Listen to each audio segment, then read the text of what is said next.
পুতুল নেবে গো পুতুল, অনেক রকমের পুতুল, অনেক সুন্দর সুন্দর জিনিস। আমাকে একটা পুতুল কিনে দাও না। না মা, জেদ করে না। আমার কাছে তো এখন কোনো টাকা নেই, কি করে পুতুল কিনে দেব বল? ঠিক আছে, দিতে হবে না।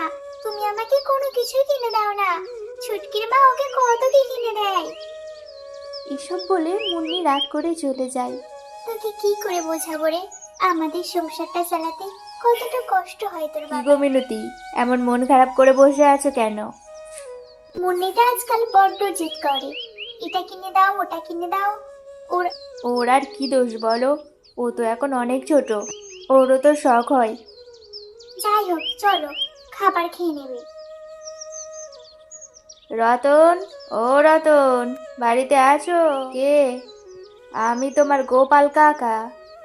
ও, গোপাল কাকা, বলো কিছু দরকার আছে নাকি? বলছি বাবা, কালকে আমার জমিতে কিছু কাজ আছে, তুমি কি কাজটা করে দিতে পারবে? সে আমি নগদ টাকা দিয়ে দেব। ঠিক আছে কাকা, আমি সকালেই পৌঁছে যাব। পরের দিন সকালে রতন মাঠে যায় আর মন দিয়ে কাজ করে। তখনই একটা সাপ এসে রতনকে কামড়ে দেয় আর রতন মারা যাওয়ায় মিনতি আর তার মেয়ে খুবই কান্না করে। এরপর কয়েক মাস চলে গেল। মিনতি একা বসে ভাবতে থাকে, এভাবে আর কতদিন চলবে? মেয়েটাকে কোনো রকমে একবেলা খেতে দিই। মেয়েটাও এখন বুঝে গেছে, সেও আর এখন বায়না করে না। মা, ও মা, তুমি কাঁদছো কেন? আমি আছি তো। তাহলে তুমি আবার কাঁদছো? ঘরে যে আর কিছুই নেই রে মা, তোকে আমি কি খেতে দেব? কালকে থেকে আমি না হয় ভিক্ষা করতেই বেরোবো। এই বলে তারা ঘুমিয়ে পড়ে। পরের দিন সকালে সেই পুতুল বিক্রিওয়ালা আবার এসেছে পুতুল বিক্রি করতে। পুতুল দেখে মুন্নির অনেক মন খারাপ হয়।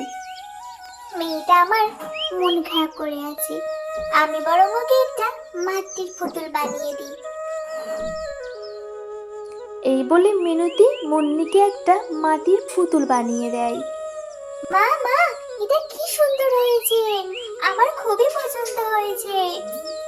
এরপর মুন্নি সেই পুতুল নিয়ে তার বন্ধুদের সাথে খেলা করতে থাকে। এই মুন্নি, তোর পুতুলটা কি সুন্দর রে। হ্যাঁ, এটা আমার মা বানিয়ে দিয়েছে। এই, তোর মাকে বলবি আমাকেও একটা পুতুল বানিয়ে দিতে। এরপর মিনতি তাদেরকেও একটা করে পুতুল বানিয়ে দেয়। দেখতে দেখতে সন্ধ্যা নেমে যায়। মাটির পুতুলগুলো সবারই অনেক পছন্দ হয়েছে। তখন মিনু ভাবতে থাকে, যদি আমি আরো পুতুল বানিয়ে বিক্রি করি তাহলে কেমন হবে? এরপর মিনতি অনেক পুতুল বানিয়ে বাজারে বিক্রি করতে যায়। কিছুক্ষণের মধ্যেই সব মাটির পুতুল বিক্রি হয়ে যায়।